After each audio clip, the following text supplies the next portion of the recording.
Hello students, welcome back to my YouTube channel. So आज के इस वन शॉट रिवीजन सीरीज में हम चैप्टर नंबर 1 जो है आपका एसपी का इंट्रोडक्शन टू कॉर्पोरेट फाइनेंस, ये बहुत डिटेल में हम डिस्कस करेंगे।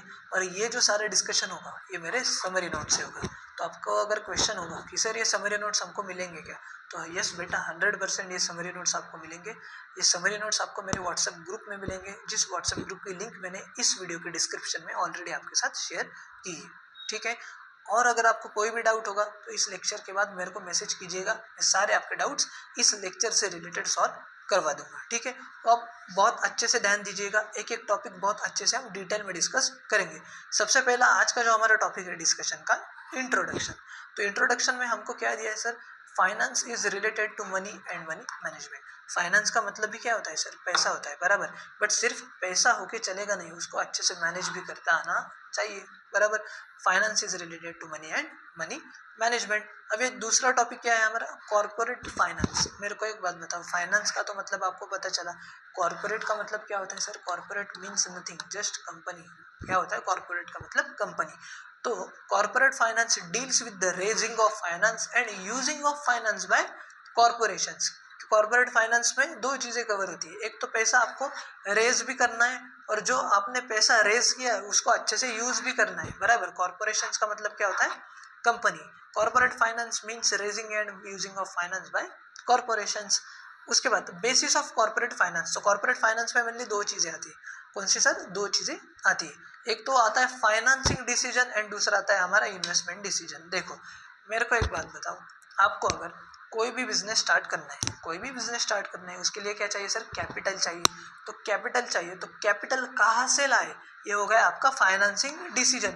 इक्विटी शेयर्स इशू करें हम, या प्रेफरेंस शेयर्स इशू करें हम, या डिबेंचर्स हम इशू करें, या बैंक से हम लोन लें, ये इसको हम बोलते हैं फाइनेंसिंग डिसीजन। ओके, अभी तो फाइनेंसिंग डिसीजन हो गया, हमने डिसाइड किया सर इक्विटी शेयर्स इशू करेंगे और पैसा हम रेज करेंगे। आपके पास पैसा भी आ गया, बट मेरे को एक बात बताओ, आपको इन्वेस्टमेंट भी करना होगा, और इन्वेस्टमेंट ऐसा करना होगा कि जिससे आपको अच्छा रिटर्न मिले, बराबर। तो उसको हम बोलते हैं इन्वेस्टिंग डिसीजन। तो ये मेनली दो बेसिस है कॉर्पोरेट फाइनेंस के। तो फाइनेंसिंग डिसीजन में हम देखते हैं सबसे पहले। तो फाइनेंसिंग डिसीजन क्या बोलता है कि business organisations have multiple choices for raising capital. ये आपको पता है ऑलरेडी। कौन कौन से आपके पास चॉइसेस होते हैं, equity share capital, preference share capital, debt capital, bank loan, या पब्लिक डिपॉजिट से आप पैसा रेज कर सकते हो। ठीक है सर, आप बोले कि पैसा लगेगा, तो पैसा तो हमें मिल गया, बट दूसरा क्या, अभी इन्वेस्टमेंट भी करना होगा उससे। तो अवेलेबल जो फंड्स है उसको आपको ऐसे यूज करना है कि जिससे मैक्सिमम रिटर्न्स मिले हमारे ओनर्स को, मतलब शेयर होल्डर्स को, बराबर। इसको बोलते हैं इन्वेस्टमेंट डिसीजन। तो इन्वेस्टमेंट डिसीजन जो है ना, वो सिर्फ इन्वेस्टमेंट डिसीजन, आपको ये नहीं देखना है कि मैक्सिमम रिटर्न्स भी मिले, अवेलेबल फंड्स है कि नहीं, आपको उसका कॉस्ट ऑफ कैपिटल भी कंसिडर करना है। अगर इक्विटी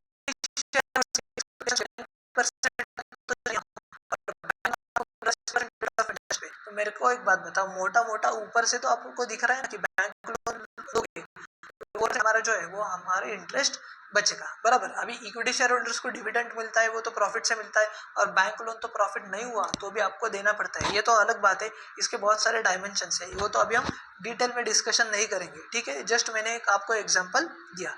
ये तो दो डिसीजंस आपको समझ में आए कॉर्पोरेट फाइनेंस के, फाइनेंसिंग डिसीजन एंड दूसरा इन्वेस्टमेंट डिसीजन। उसके बाद importance of corporate finance. Corporate finance important क्यों है सर, सबसे पहले तो डिसीजन मेकिंग में हेल्प करता है। कैसे सर, ये देखो हिंदी में बहुत बढ़िया मैंने लिख के दिया है आपको कि बिजनेस का हर इंपॉर्टेंट डिसीजन पैसों पे डिपेंड करता है, बराबर। मेरे को नया फैक्ट्री स्टार्ट करना है, मेरे को पैसा चाहिए। मेरे को नया प्रोडक्ट लॉन्च करना है, मेरे को पैसा चाहिए सर, बराबर। तो डिसीजन मेकिंग में हेल्प करता है। मेरे पास अगर पैसा होगा तो मैं डिसाइड करूंगा यस सर मेरे को दूसरी फैक्ट्री स्टार्ट करनी है। उसके बाद helps in raising capital for a project. आपको अगर नया प्रोजेक्ट स्टार्ट करना है तो पैसा लगेगा, बराबर। न्यू बिजनेस स्टार्ट करने के लिए भी पैसा लगता है, ऑफकोर्स, इजी एकदम।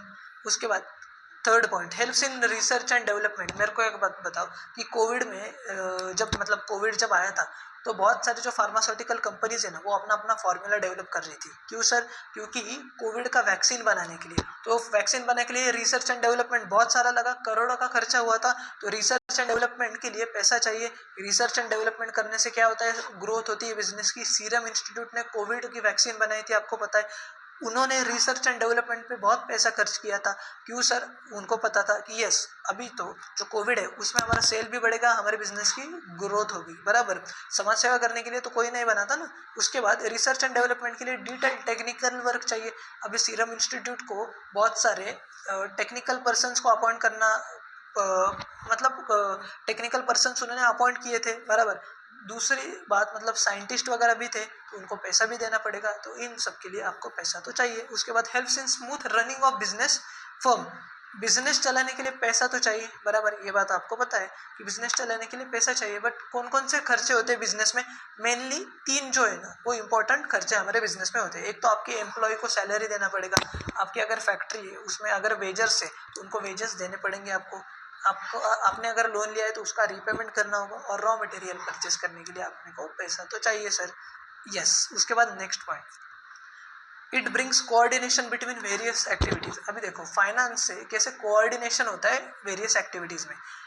बढ़िया सा एकदम एग्जांपल मैंने दिया है। देखो ये फाइनेंस डिपार्टमेंट है आपका, अगर आपके फाइनेंस डिपार्टमेंट ने आपको पैसा नहीं दिया तो आपका प्रोडक्शन सफर करेगा, मतलब प्रोडक्शन कम होगा, प्रोडक्शन नहीं होगा या कम होगा तो उससे सेल्स कम होगा, बराबर। सेल्स कम होगा तो आपका कंपनी का प्रॉफिट कम होगा, तो डायरेक्टली इम्पैक्ट आपकी कंपनी पे ये आएगा। उसके बाद नेक्स्ट पॉइंट, एक्सपेंड के डाइवर्सिफिकेशन के लिए चाहिए। ये ऑलरेडी मैंने पहले पॉइंट में डिस्कस किया था। आपको एक्सपांड करना है बिजनेस, नए नए फैक्ट्रीज डालना है, डाइवर्सिफाई करना है बिजनेस, उसके लिए क्या चाहिए? पैसा। मॉडर्न मशीन्स परचेस करने के लिए आपको पैसा तो चाहिए सर, बराबर। उसके बाद मैनेजिंग रिस्क, रिस्क मैनेज करने के लिए भी पैसा आपके पास होना चाहिए, बराबर। अभी हम क्या करते हैं, देखो हम कैसे रिस्क मैनेज करते हैं, रियल लाइफ का एग्जांपल मैं आपको बताता हूँ।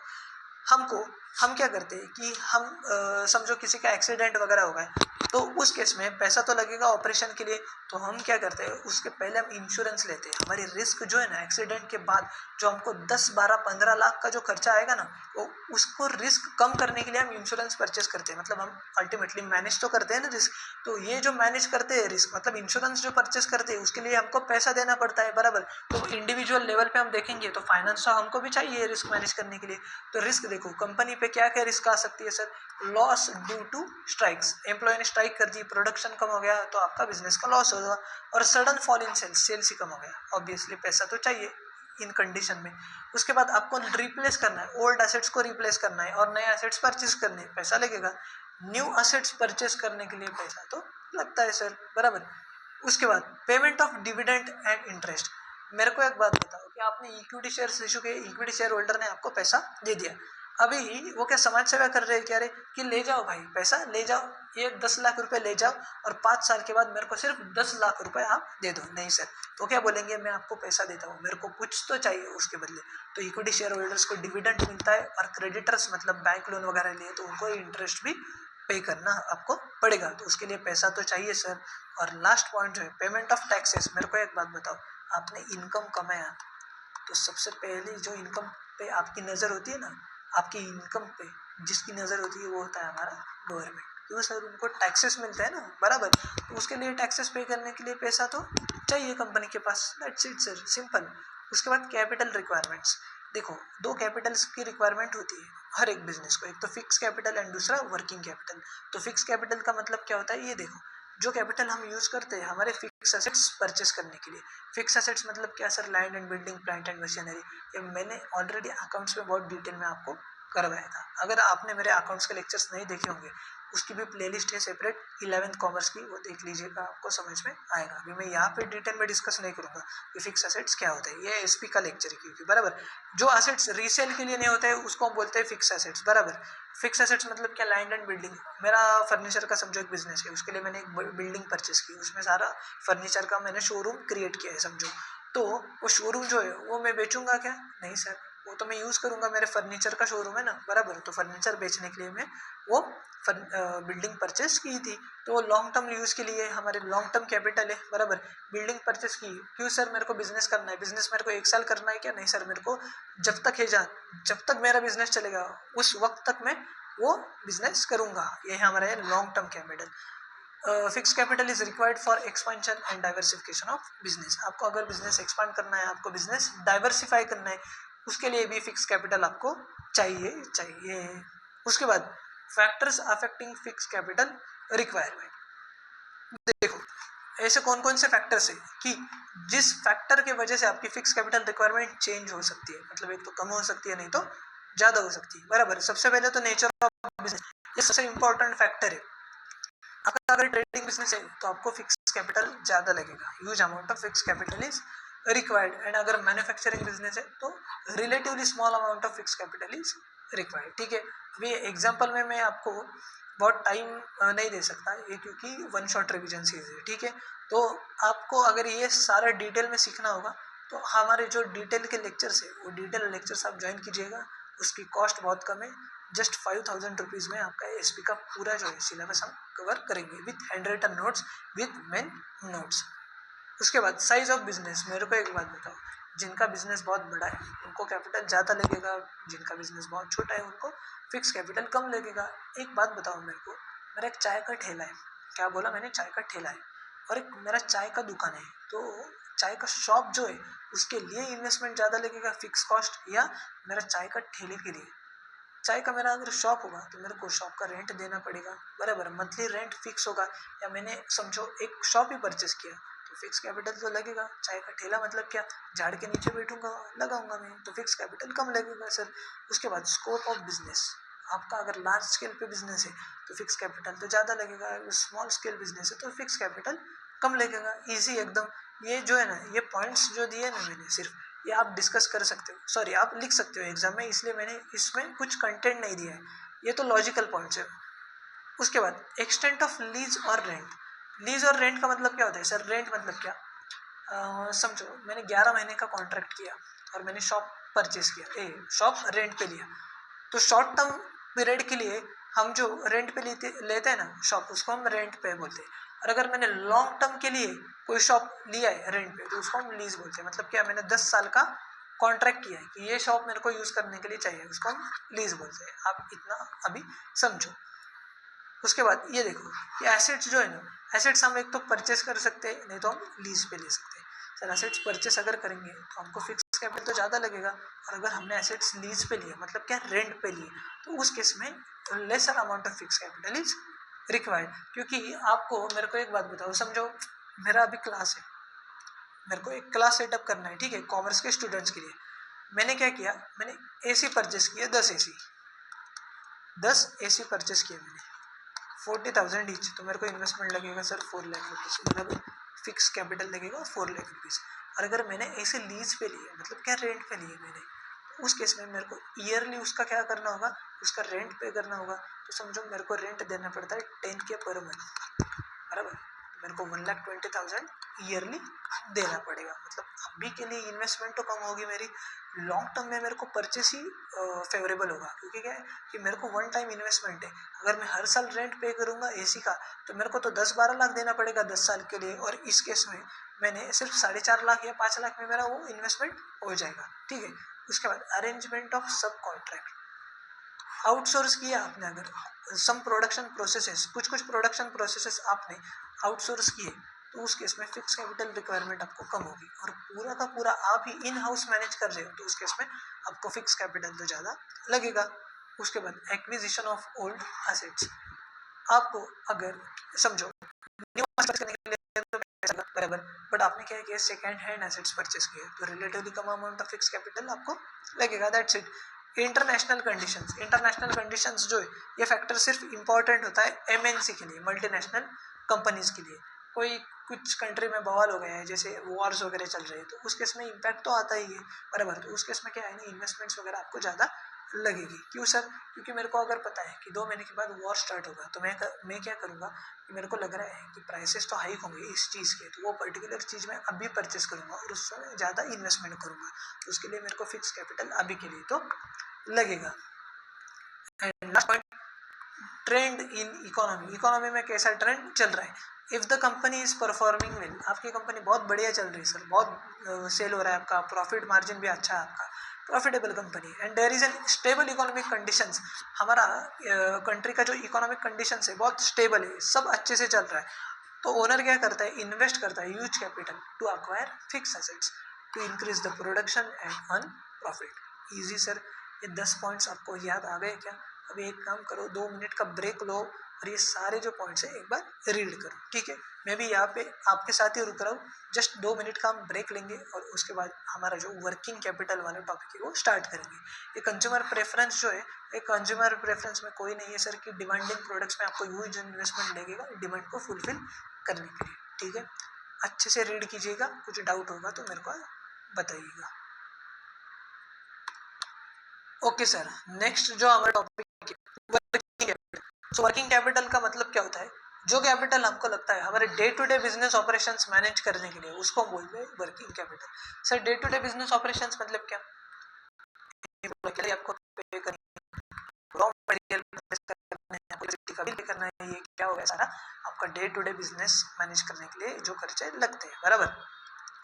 टू परचेस रॉ मटेरियल आपको क्या चाहिए सर, वर्किंग कैपिटल चाहिए। वर्किंग कैपिटल का फॉर्मूला यहाँ पे मैंने आपको दिया है, करंट एसेट्स जो है आपके पास उसमें से करंट लाइबिलिटीज आप माइनस कर दो, आपको वर्किंग कैपिटल आपके बिजनेस में कितना है आपको पता चलेगा। अभी करंट एसेट्स का मतलब क्या होता है एंड करंट लाइबिलिटीज का मतलब क्या होता है, इसके लिए आपको डिटेल जो बैच है उसमें आपको एनरोल करना होगा, नहीं तो अकाउंट्स के लेक्चर में मैंने ऑलरेडी डिस्कस किया है, आप अकाउंट्स के लेक्चर देख लीजिएगा। आपके 12th कॉमर्स में ही आपको पता है कि रेशो एनालिसिस नाम का जो आपको टॉपिक है उसमें बहुत सारे रेशोज है, उसमें करंट रेशो नाम का एक रेशो है, उसमें मैंने current assets and current liabilities क्या होता है अच्छे से डिस्कस किया है। उसके बाद वही factors affecting working capital requirement. सबसे पहले सेम नेचर ऑफ बिजनेस।